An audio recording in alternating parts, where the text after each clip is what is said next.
Good afternoon, everybody. Welcome to today's webinar, Demystifying NIS2, a clear path to compliance, collaboration between the Irish Computer Society and Privacy Engine. We'll just wait for numbers to level off, and we'll start the webinar shortly. So we'll be with you in a couple of minutes. Thanks very much.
Okay, everybody, good afternoon.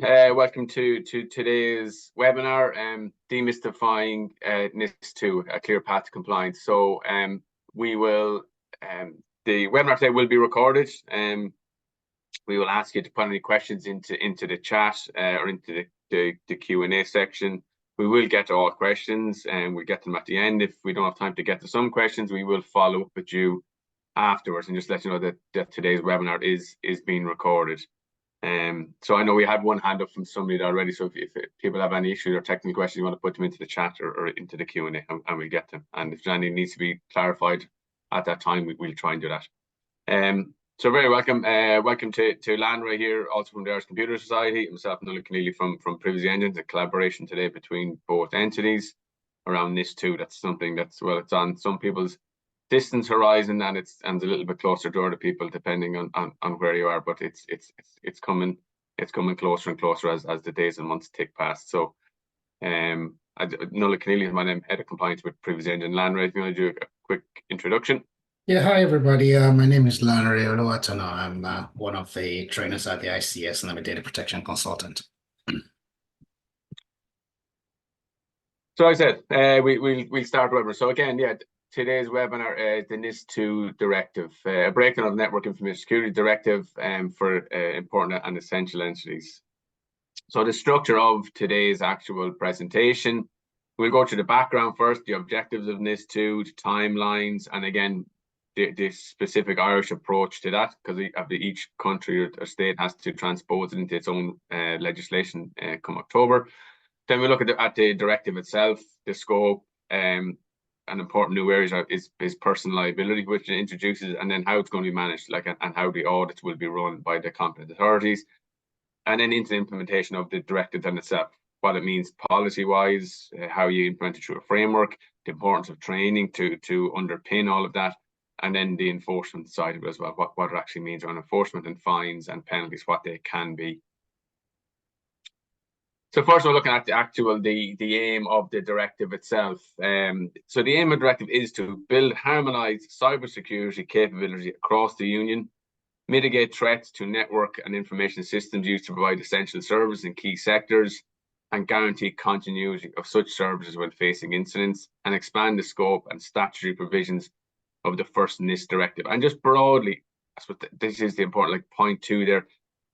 these are essential services critical to Ireland and Europe as a functioning state, democratic state, public services, and the essential things that we take for granted. But unfortunately, in the current climate, current hybrid threats, these actually are threatened. And myself and Lana were just speaking this morning about the suspected attack on the Ministry of Defence in the UK. There's daily stuff in the news here, how as a Western democratic, how our societies are unfortunately under threat. Provision of services, water, electricity, heating, energy, all of these are under attack.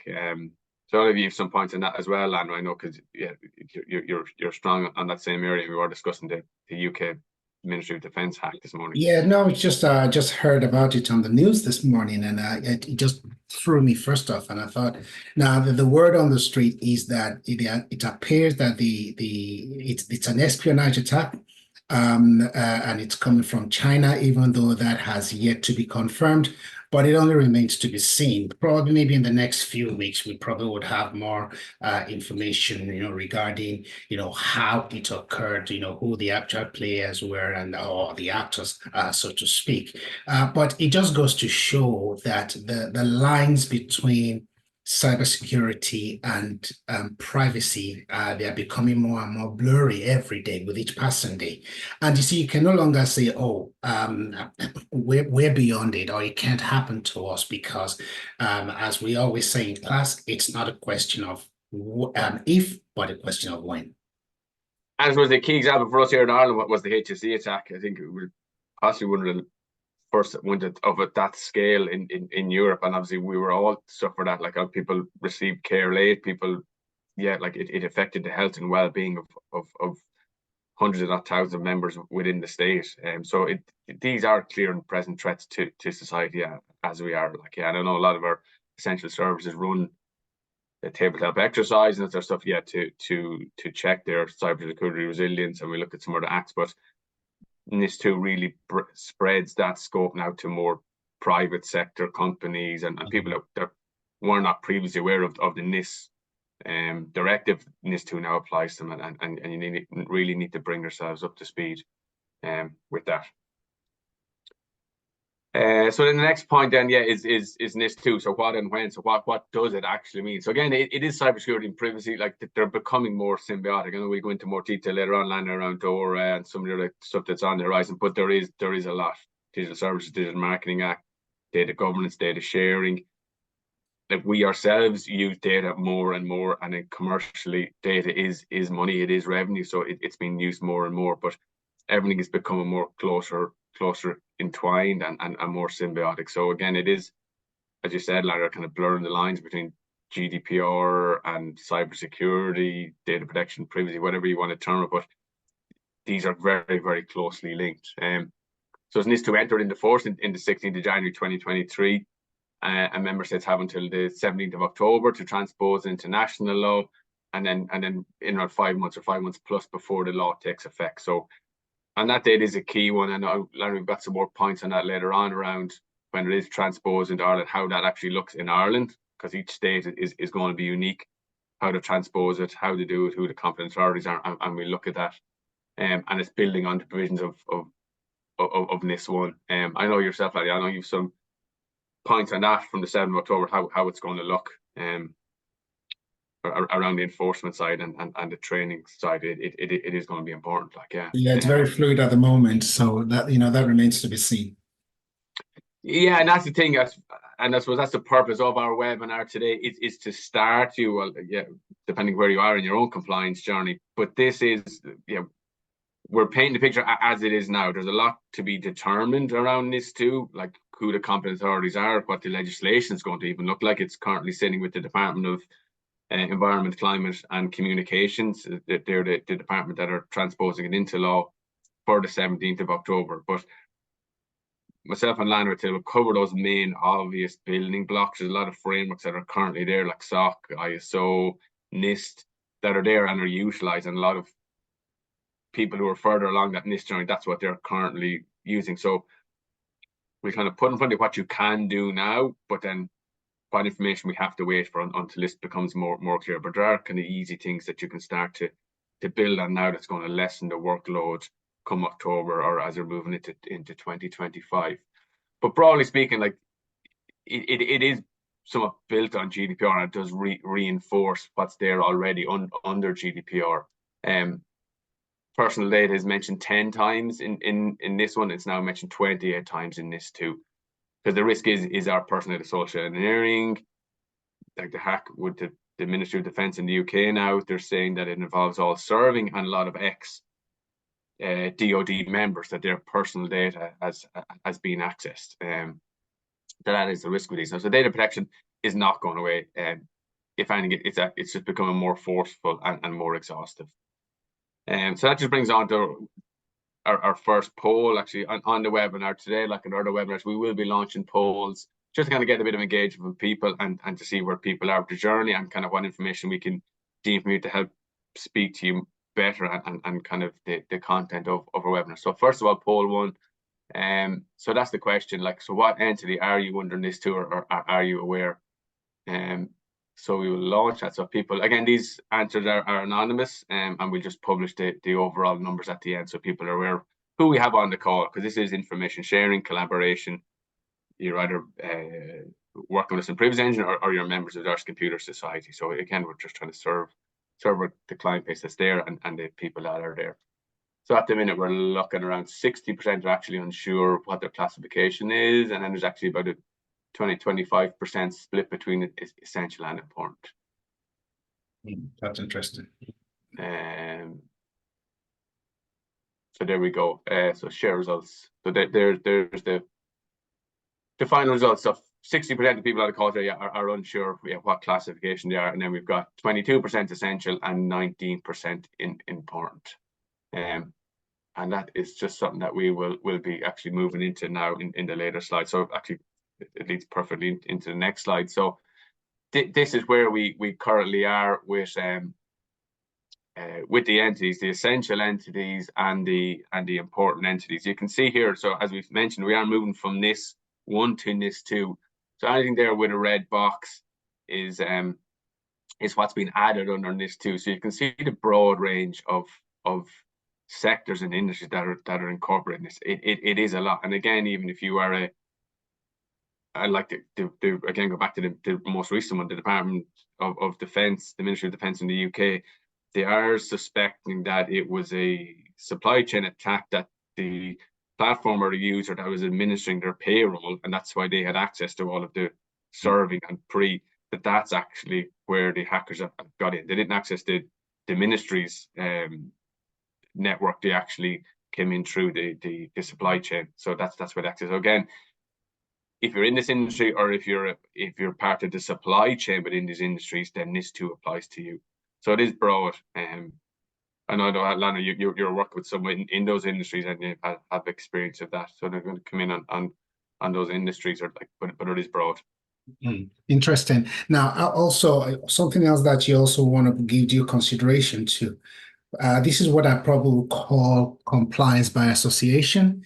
Maybe you do not necessarily directly fall under the ambit of an essential business, as an essential entity or an important entity. But if your client falls under that scope, there's a likelihood that you may need to comply with NIS2 requirements by virtue of the relationship that exists between you and your client, or by virtue of the service that you provide to your client. Yeah, and even just as a commercial entity, we get that from clients in the US who may not, from GDPR perspective, may not actually be currently targeting the EU or the UK, but they're like, but it's easy for you to have those building blocks in place, because even if you're not under the regulation, it's a commercial advantage for you to be able to stay to an entity that has to be NIS2, that we are NIS2 compliant. We understand the risks and the measures you have to have in place, so we will help you support those. But if you're talking to somebody in the essential sector and you're not even aware what NIS2 is, like, yeah, you're at a commercial disadvantage there, straight away from that. And even on the broader scope, then moving on to the next idea about a broader scope, we did mention there other regulations and stuff, and there's a lot of symbiotic here between GDPR and other regulations, and we'll cover more of them later on. But for the Critical Entities Resilience Directive, which is also coming into force, and we look at specifically to the Irish case, that Ireland, the Department of environment, climate, and communications are actually transposing both of these directives into the one legislation because they're quite closely linked. So this again has 11 sectors, which the majority of these are actually already in either the essential or the important sectors under NIS2. So everything is moving in the same direction. And it's just going to become more and more regulations coming down the line. But again, what we've covered today, you can have the essentials in place now around your cybersecurity framework, your training, your policy and procedures. Start putting them in place now, and they will be applicable then across NIST or ISO or SOC or GDPR or data protection or the critical entities or NIS2. Like, yeah, the same policy and procedures are applicable across multiple regulations. So it's just time now to start putting those in place. Now, let me add as well. If I can interject respectfully, folks, you need to give due consideration to the European Cyber Defense Strategy, which is EU's, I would probably call it the EU's response to NIST, because if you look at the EU Cyber Defense Strategy, there are several building blocks, that kind of point towards compliance. There are statutory elements, there are non-statutory elements. I'm just going to take about a minute just to run through it very quickly. If you look at the statutory element, it's broken down probably into 3 or 4 components. You have the regulations. So you have Regulation 151, you have Regulation 796, GDPR, and others. Then you have the directives, and then you have the acts. But in addition to that, maybe decisions that probably will be coming down, down in the future that are determined by the court probably would feed into the overall cyber defense strategy. Then you also need to look at the non-statutory components, where you have the things like the strategy framework, the cybersecurity frame strategy, the compass for cybersecurity and defense, the European health data space. In actual fact, the European health data space, if there's anyone in the health sector that's on this webinar, you need to start looking at the European health data space, because that's going to really be huge. It's a regulation, which kind of complements GDPR. It complements the health research regulation and other pieces of legislation as well. So what I'm just trying to say in essence is you need to take a broad focus, or you take a broad view, of where you need to stand, not necessarily where you stand, but where you need to stand in terms of compliance with NIS2. And finally, there's also the notion of groups, entities, and bodies. So the role of Europol, the European multidisciplinary platform against criminal threats, CSERTs, the intelligence-based training type that's called TIBER EU, and so on and so forth. The role of the NCSE, in Ireland, and so ENISA in the EU. So there's a lot, and I would urge you not to think that, oh, this is overwhelming, but take a sort of a focused approach and say, okay, what really applies to my organization in this context, and then start building on that. Yeah, you say, like, it is massive, it is complex, and it is a web. But I suppose, like, yeah, the simplicity we're trying to provide today, Lana, is that it all comes back to the same number of policies and procedures, your overall governance framework, like your operational group, your organizational group, reporting to boards. There's some fundamental things that hopefully we'll get through today that will help you implement whatever your regulation is. Because again, you the broader ones I just said, Landry, like NIS or GDPR, that applies to all industries, all sectors. But everybody called it has their own industry regulations and guidelines that they have to embed along with those. But again, it's pairing it back, and like GDPR is, it's focusing on the high level risk. And that is what adds to the complexity. There's always going to be low and medium. There's always going to be human error. There's always going to be new advances, and the threat actors are improving and changing all of the time. So you're never going to be 100% secure. But and as GDPR says, it's reasonable. You have reasonable measures in place to protect. So what we find with some of these, it's too big, it's too complex, and it's too broad, and they bury their head. But this is about putting reasonable measures in place and trying to get through it. So again, we mentioned earlier on that it is kind of fluid currently, but this is what the current definitions are around size and revenue and whatever else. But again, some of these kind of don't add up at times, but I mentioned there, so an essential company is greater than 250 employees or more than 50 million revenue, and you operate in the list of Annex 1. So that's the 9 critical entities or the essential entities sectors that are there. But again, it can include medium and small micro companies in certain sectors. So again, if you're a small company but of vast importance, or a single entity provider in a country or whatever it is, then you're essential. So these are broad guidelines, but until the regulation is published and transposed on the 17th of October, and with the critical entities resilience directive, it's within that once the regulation is transposed, you have each national body has 1 month to inform their members. So it is expected, once this is transposed in 17th of October, that all entities that are applicable under it will be formally informed by their supervisory authority. But again, you would want to start acting today and try and get your fundamentals in place, because the majority of people would know now that it would be applicable to them. If it's not directly applicable, it's in your commercial interest to be compliant for if you're part of that supply chain. So let's move on to our next 2 polls, actually, then. So building on some of that. So poll 2, first of all, is when did you become aware of NIS2? Just to see kind of how far along the journey you are. Like, so again, did you come aware just through the webinar today when you signed up for the webinar, in the last 6 months, 6 to 12, or greater than 12 months? It kind of does seem to be a general split between 0 to 6, 6 to 12. There are some this webinar. So once the polls, okay, so there's the results from that. Okay.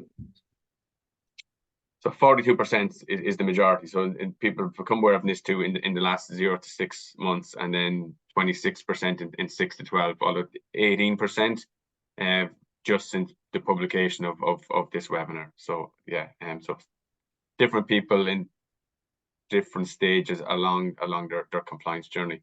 And the next one then is actually, which is a good one here, which will just give us that idea of who we have on the call today. So what sector are you? And we've listed them there previously in the slides, but they're all listed there individually. So to see what sectors we have on the call today.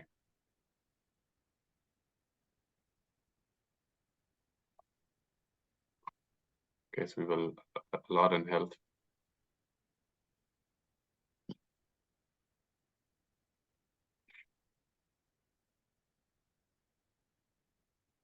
Okay, health, ICT, finance, energy, banking, drinking water, digital infrastructure, public service provider, public administration.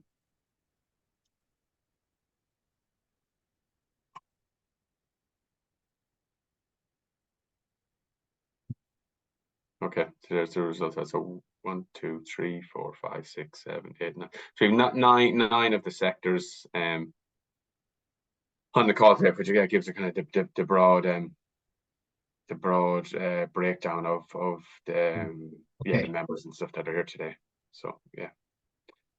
So moving on to the next slide. So again, as we said, that there's various regulations and stuff, and we mentioned on the critical entities resilience directive, and this just indicates how it is along the same lines as GDPR and other regulations that are there. It does have the identification of critical entities. Under Article 13, you have to have your resilience measures there. And under Article 15, they do it does require to have incident notification, which I know, Lander, you'll be into more detail later on the actual NIS2 side. And then broadly, what we discussed up to now, and what we are discussing today, and what everybody discussing, and it's becoming more and more into discussions into them, is resilience. We want resilience. But what is resilience? A lot of people talk about it, but don't fundamentally know what it is. So cyber resilience refers to an entity's ability to continuously deliver the intended outcome despite cyber attacks. Resilience to cyber attacks is essential for IT systems, critical infrastructure, business processes, organizations, societies, and nation states. So resilience is how can we get on to do what we need to do in the face of these ongoing, persistent, advanced threats from external state actors and cyber criminals and everything else. And there is, as we said, there is a broader range of regulations on the horizon that are coming into this. So the Digital Operational Resilience Act, the DORA, which applies to financial services, which again is called out in the National Cybersecurity Centre's NIS2 awareness package.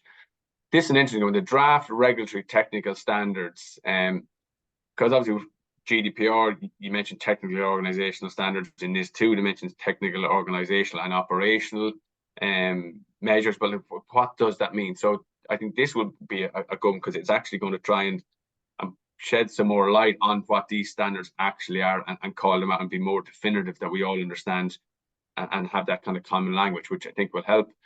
I know, Landra, you mentioned CSIRT there on, which is the Computer Security Incident Response Teams. Yes. Have in Ireland, and every country is required to have, but this is going to be possibly a level above that again. So again, to formalize that and broaden it outside of the computer security side and just all essential services, because you can have a physical security breach or a physical security risk as well as that. So again, it's broadening that kind of incident response team across Europe and make sure that we are in a position to react and act as quick as possible.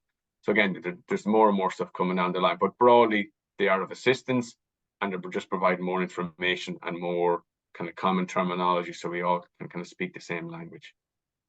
And just a very quick tip for the benefit of all the the attendees on this webinar. There's a really good document on the official journal of the European Union. It's called Regulation 2018-151.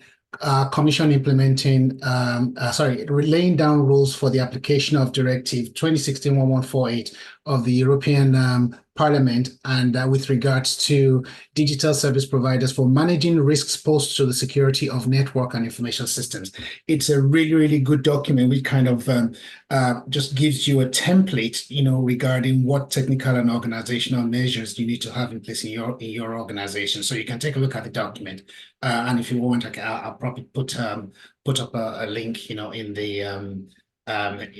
the slides that we'll be sharing at the end of this webinar.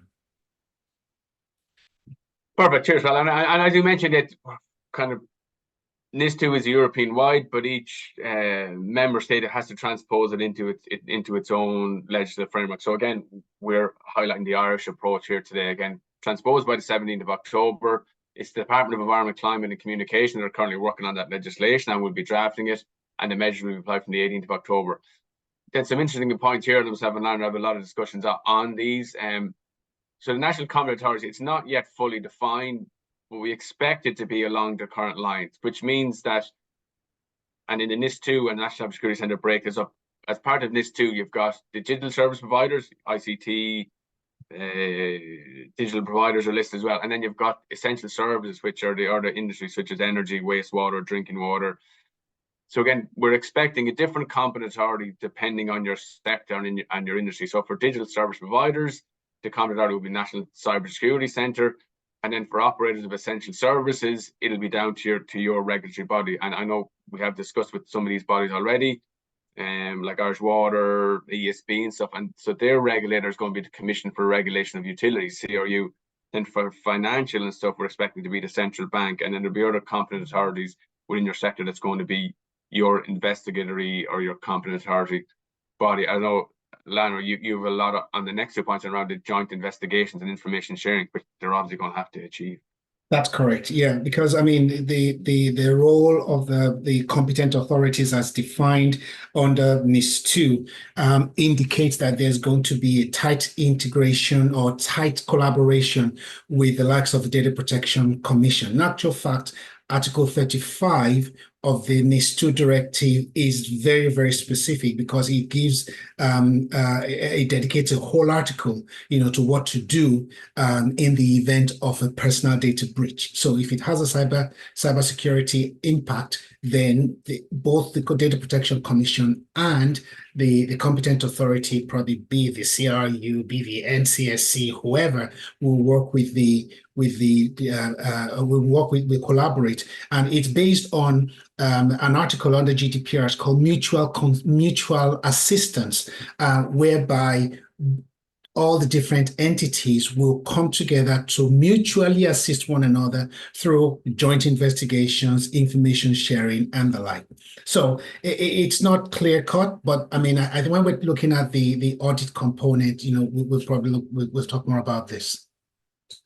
Yeah, and in the last point there, as you mentioned there, like there's multiple different regulations, and they're going to require interaction and stuff. And so the CERD does have certain timelines for 2025 and even some for 2026. But theoretically, if they're now transposing that into regulations along with NIS2 in October, that may in fact bring forward a lot of those CERD dates. So again, yeah, you have to be aware that this is a fluid situation, and a lot is going to be kind of defined come the 17th of October, but things we thought may not be happening for another 6, 12, 18 months around DORA and other things. If they're bringing in one kind of nationwide regulation that's incorporating all of these together, these timelines could be shortened. So again, yeah, people need to be aware of that. Yeah, but you're right, Nolik, because initially, when the Irish Data Protection Act was being developed, we didn't even think the law was going to be passed by the 25th of May 2018, but it was. So as you said, you may think that, okay, maybe there's going to be a delay, and then you get the announcement that the law is going to be passed next month. And so you don't want to be in a situation where you are caught off guard, because not knowing is not an excuse, so it's helpful. Take a proactive approach, assess where you currently are and where you need to be, and start working towards it. And only because I know Ireland actually has gotten fines recently for not transposing certain European regulations into law here that have been late with one or two. Again, if you're an international company dealing with other European data subjects data, this is a European directive that's coming into force across Europe from October. So even if Ireland is late or doesn't have something there, there's still an expectation that you as a company have to process that data correctly in line with the European directive. You can't just wait for the Irish or be purely driven by the Irish regulation. So then now we're going to move on to the actual NIS2 directive itself. We look at the scope of it. A key thing is the personal liability, which is new here, but that is the trend internationally. We look at that, and then the articles themselves, what the articles say and what the articles mean, and then the actual implementation of itself based on frameworks and stuff. So first of all, looking at the liability, and that first quote, I took that from the European guidance document. So in an attempt to lower the pressure put on IT departments to single-handedly ensure the security of the organization and to change the sentiment of whose responsibility cybersecurity is, NIS2 includes new measures to hold top management personally liable and responsible for gross negligence in the event of a security incident. And that is it, pretty much says it as it is. Like, management will now be held responsible for incompetence or not. And then the third point there, we get to some of that detail. I know, Landry, the second point, and it's an important point for you, and that's why we've underlined it, if you want to go through that one. Yeah, see, there is what I would call duty of obligation, and then there is duty of loyalty. And these are the two obligations imposed on members of management or senior managers or managers in any organization under the NIS2. So in the event that a manager fails, in either of those obligations, they can be held liable. Now, this is where it gets interesting. Now, we don't even know to what degree or to what extent, this will also be described under the new legislation, in the sense that if an organization has been certified as, let's say, being ISO 27001 certified, and then they are now found guilty of an infringement of a violation, the competent authority would now be conferred with the powers to put that certification on hold. It also, and that's number one. Number two, a member of a senior manager who functions under a certain role in an organization can also, under NIS2, be prevented from functioning in their role for as long as that infringement exists. So it's very, very important to ensure that, managers are made aware of this risk. In as much as data protection has become a boardroom topic, thank God, cybersecurity is a boardroom topic, and there's a lot of budgetary, budgets that are now being, allocated to cybersecurity, but it just doesn't end there. Senior management should be talking about cybersecurity. If management they're found to be asking the right questions, then I believe everybody will also be seen to be, asking those questions of their subordinates as well. So I would say that this is a situation where we have cascading responsibilities in organizations across the board. No one individual, can shoulder that responsibility, but from a cybersecurity perspective, it is a collective responsibility, and everyone is collectively obligated to ensure collective organizational compliance. I think this has probably come about through one of the failures of GDPR, to be honest, and that's what we deal with all of our clients continue, is the DPO struggles to get stakeholder engagement, to get management sponsorship. So I think they've gone down of actually specifically calling it out, and you can see there in point 3, they actually give the specific points what management are expected to do. So management have to approve the adequacy of cybersecurity risk management measures. Take again DPO said the DPO should advise, and but it didn't. Now calls out management must approve. So management have to be the decision makers with GDPR, and the DPO management tend to push that on to the DPO to be the decision maker and the responsible person, which is incorrect under the regulation. So management must supervise implementation of risk management measures. So again, supervise means you're taking responsibility for it. It has to be reported to you monthly, and management have to be the driver for it. Follow training in order to gain sufficient knowledge and skills to identify risks and assess cybersecurity risk management practices and their impact on the services provided by the entity. And again, cybersecurity data protection, this is something we see all the time, that management don't understand data protection. They don't understand technical organizational measures, DSARs, security of processing, data protection by design and by default. They don't understand that, but now you're now being taught you have to. So again, with cybersecurity, and it can be a failing sometimes within companies. CISOs or head of IT can be quite technical and talking in 3-letter acronyms, and it just goes over the head of management. But that's ignorance is no longer an excuse here now. So management need to understand cybersecurity, need to understand data protection, and need to have those kind of weekly, monthly, quarterly meetings, whatever way you structure your framework. And again, the 4th point, they need to offer that same training to staff members on a regular basis, and then be accountable for non-compliance. So you couldn't be any more black and white in those 5 points of the clear expectations on management. And then that raises the last question, which DPOs have struggled to get that stakeholder engagement and buy-in. But if you're stating to management, you will be liable to criminal prosecutions, and you said, Landry, management, you may be banned from holding your position within the company if you're proved to be negligent or have not provided training or have not taken responsibility for the risk management.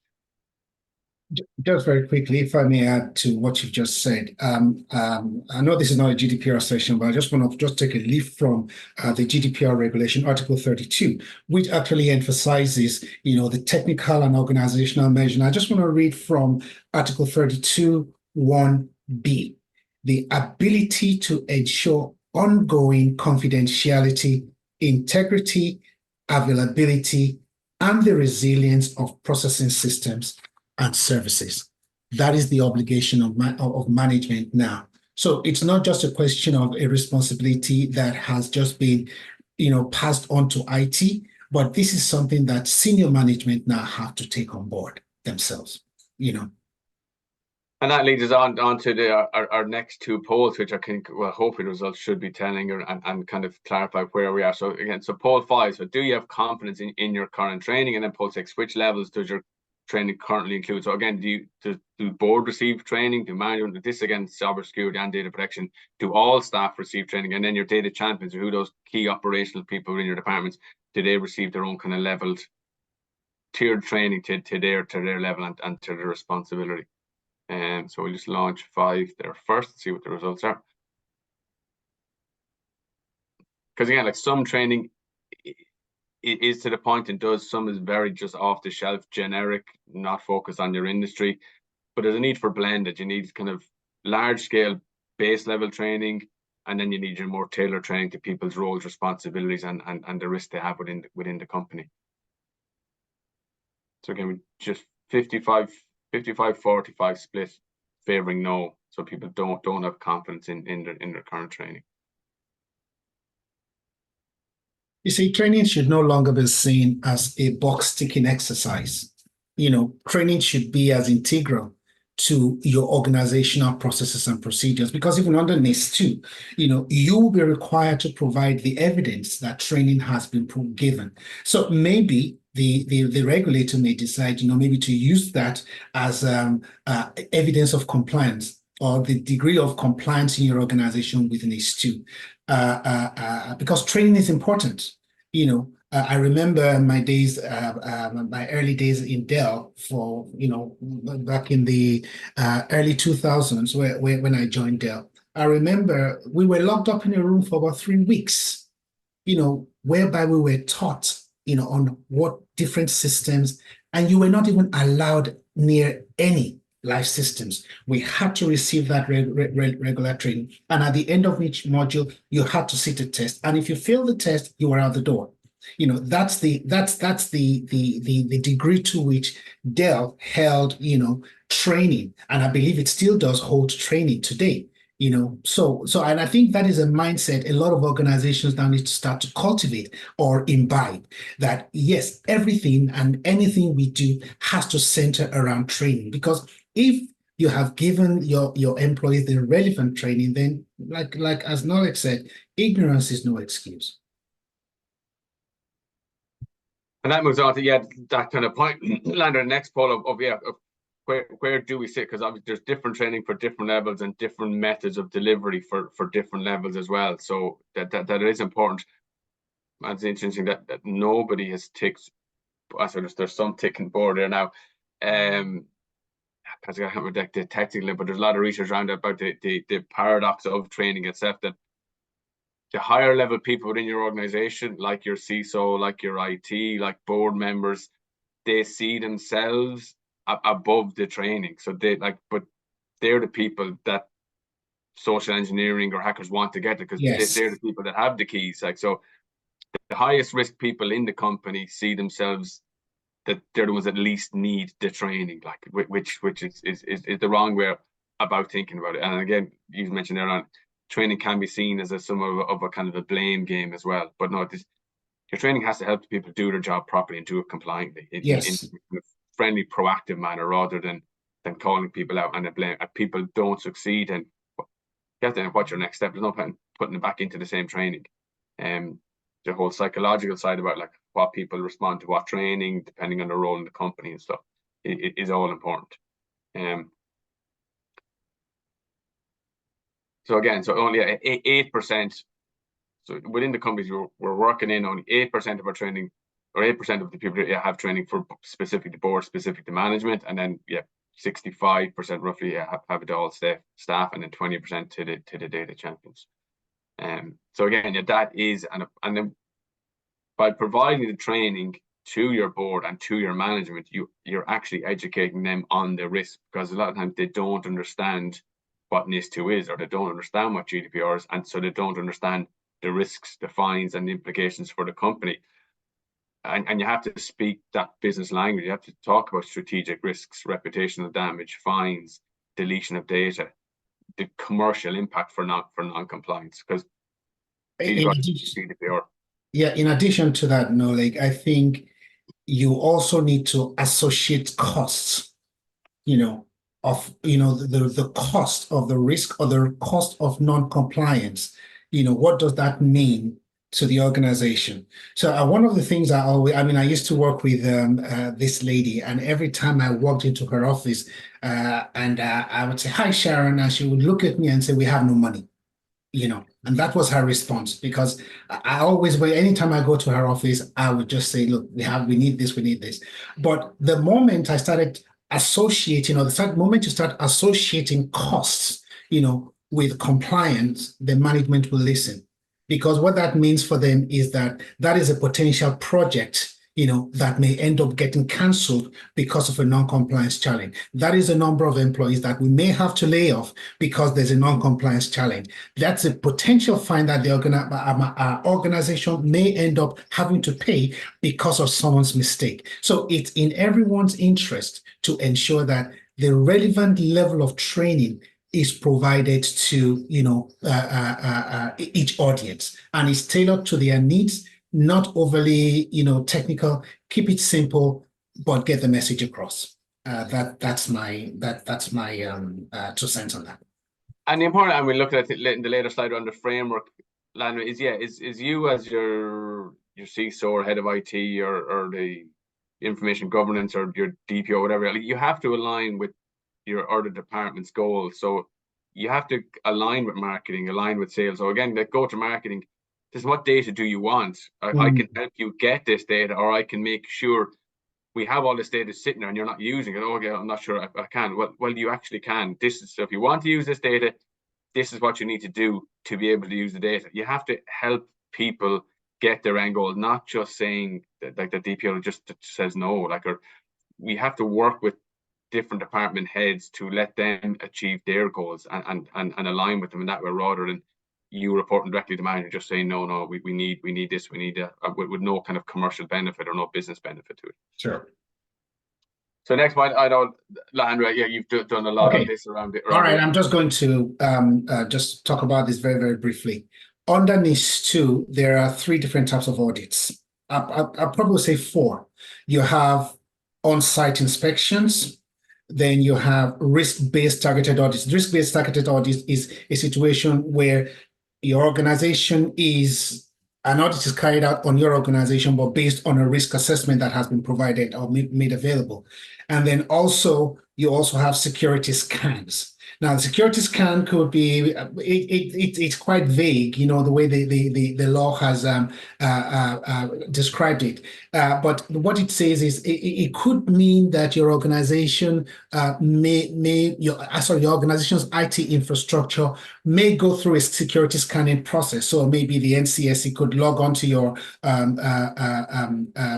IT infrastructure remotely and carry out a scan. That's as I understand it, but it remains to be seen. Now, as part of the audit process, there are those who have been conferred with specific powers, one of them namely authorized officers. Now, these authorized officers have the powers very similar to section 143, 144 of the Data Protection Act to request for access to information, or they can request for information, and they may also request for access to data. Now, data could be personal, it could be non-personal, but those are some of the powers. Now, I don't really have the time to go through the audit process in detail, but it's going to be quite akin to how the Data Protection Commission carries out its audit. In most cases, those audits would be consensual, but you may have instances where those audits are non-consensual because maybe it's due to an infringement, or maybe it's a cybersecurity event with a significant impact that probably spans across one or more member states. So audits, and then finally, you may also need to carry out your own internal audits. So if you have not been if you're not in the habit of conducting or carrying out your own internal audits of your processes and your procedures, I urge you to start doing that, at the earliest convenience, because that kind of gives you an insight regarding the potential gaps in your organization. So peradventure, if you are ever audited externally by an external entity, nothing will take you by surprise. Perfect. Thanks, man. And we just move on to the implementation side now. Okay, so what does this kind of mean? We look at the policies, different frameworks we can use, such as ISO 27001 or NIST. We look at the training as well, and then also enforcement, so what it means. So we've gone through the regulation, and we've actually created a list of policies that NIS2 now requires you to have. So again, these slides will be circulated afterwards. So you can see there's 15 policies in total, where they're coming from based on what's in the NIS2 article, and then a description of the policy itself and what you need to cover with that. So we won't go through that in detail, but that can be circulated afterwards.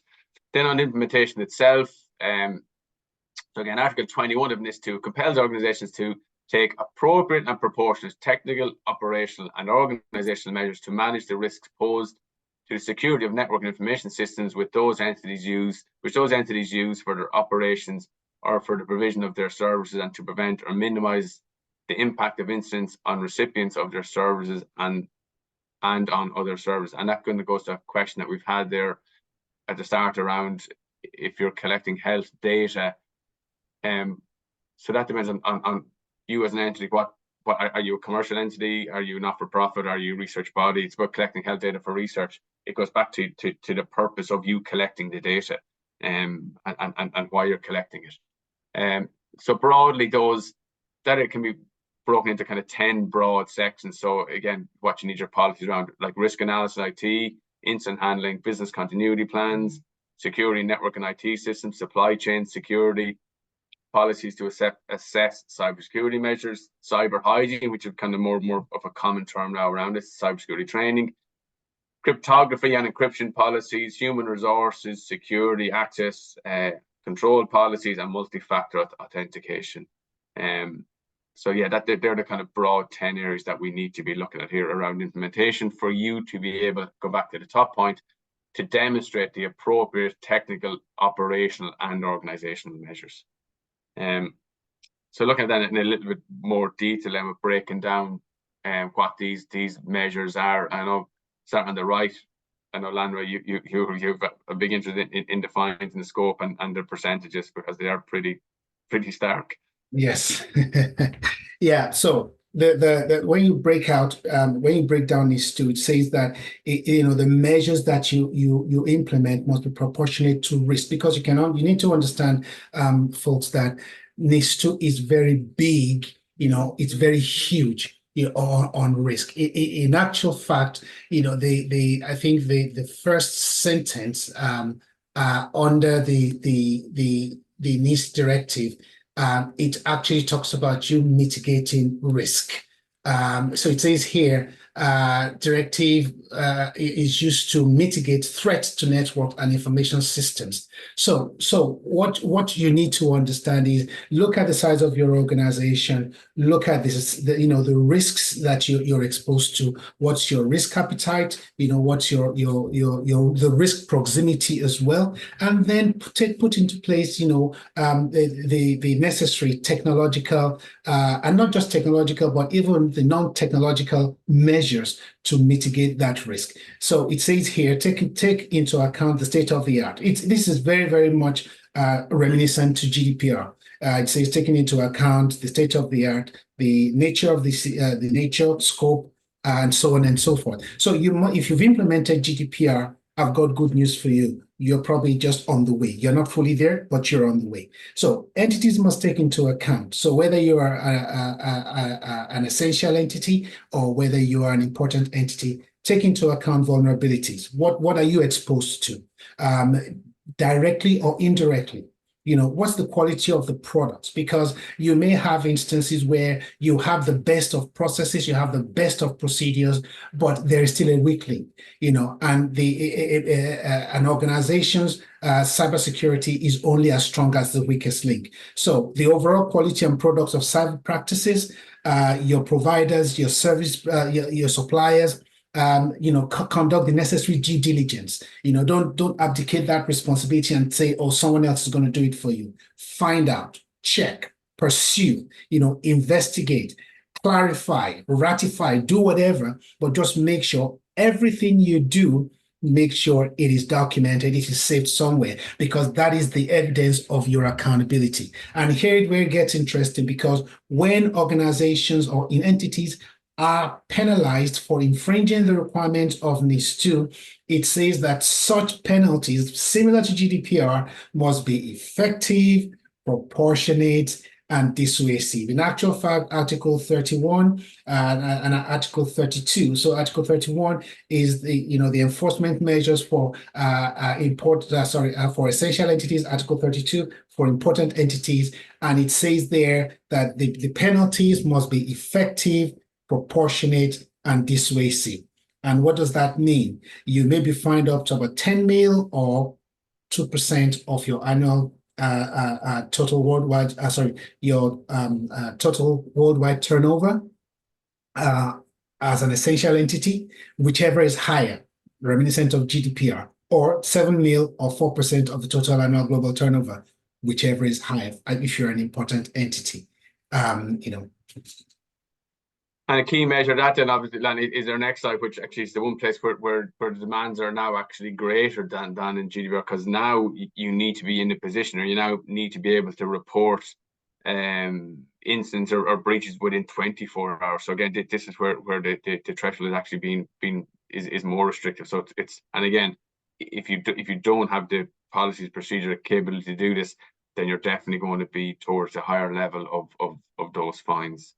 And again, now we look on so how do you achieve that, and how are people currently achieving that? Which brings us on to our next poll, which is so do you use a data governance framework, and if you do, which ones do you use? So we'll just launch that there now.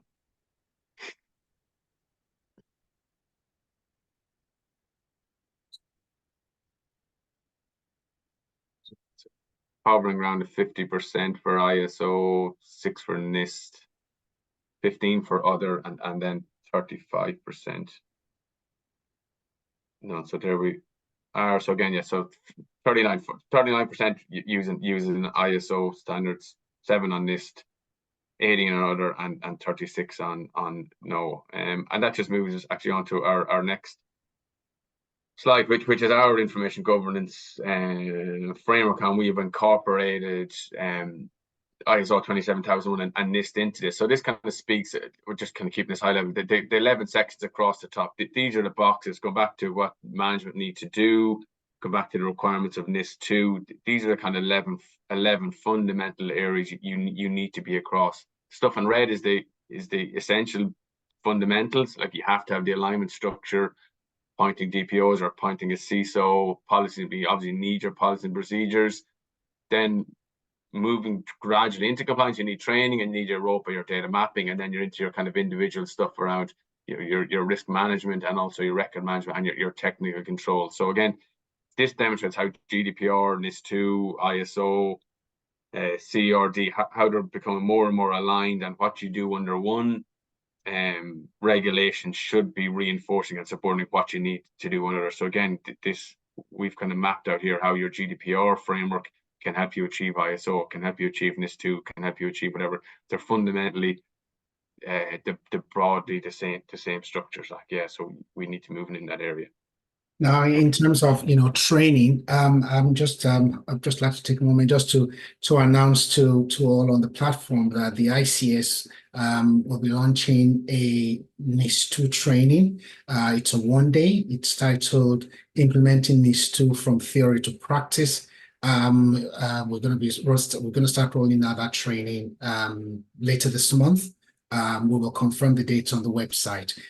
We will also before the end of May, we will also be rolling out a healthcare stream. So for those who are in the healthcare sector, if it's of interest to you, please check on the website. We'll have the dates there as well as the locations where the training will be taking place. And I look forward to seeing you in class. Yeah, and your email is there, Lana, so people to reach out and that. And again, this is the start of a kind of a NIS2 series. So again, on the next webinar, we will be going into more detail on those technical controls. So speaking to the train that Lana, so we'll be providing like what those controls mean and how you can implement them through training. But we'll also include industry leaders on that now that are kind of coming out the other side of their NIS2 compliance journey. We will send out the slides after the webinar. And again, if you want to reach out to myself or Landry at any stage, our emails will be there in those slides. And then the last slide then is actually just again a kind of a look forward. And the ADPO event is on the 9th of May, this Thursday. There's a very broad high level and really beneficial range of speakers there for both Ireland and international, and there's a chance to meet them on the day and network. And again, also there's a link there for us if you want to follow up with us on Privacy Engine. So that concludes the webinar today. Now, there are some questions there we didn't get. If some of the people want to stay on it, and we'll try and just read through. I think we can answer one. No, like if we just this very simple yes or no question. Question 2, it says, does that mean that we have to be compliant as an Irish entity by the 18th of October? The short answer is yes. The top one on the research data kind of goes back to sort of what entity are you? Why are you collecting health data for research? Are you commercial? Are you not for profit? Are you charity? Are you a hospital? So that kind of go back to Landra's point about the risk, the necessity, the proportionality. What's the purpose for collecting it and why are you providing? Thanks for that link there, Paula, to the sectors as listed. And then there's 2 questions that are kind of similar: content implications for director and the definition of top management. So again, yeah, we kind of call it like what it is, and this is the trend internationally. The Security and Exchange Commission in the US have also put this into their Rule 10, because fundamentally that is, and that's what we see with clients and companies, that the DPOs usually kind of row their own boat at times, and management don't understand it and don't engage. And same with cybersecurity, it sits with the CISO or sits with somebody, and board of management don't understand cybersecurity and the risks. So they've now have just written that into law. Like, the management need to understand and take responsibility is the key thing for your data protection, for your cybersecurity, for your company's resilience. Because again, especially in the NIS2, it affects our day-to-day lives. It affects our voting, it affects our water, our electricity, our heating, our education, our health, our medical treatment. Like, all of these things are under threat, and that's why we need to become more resilient and take greater responsibility for it. Yeah, so that actually concludes the questions. Yeah, thanks very much, everybody, and hopefully see you on the next webinar. Thank you very much. Thanks, Landry. Thank you all. Bye-bye.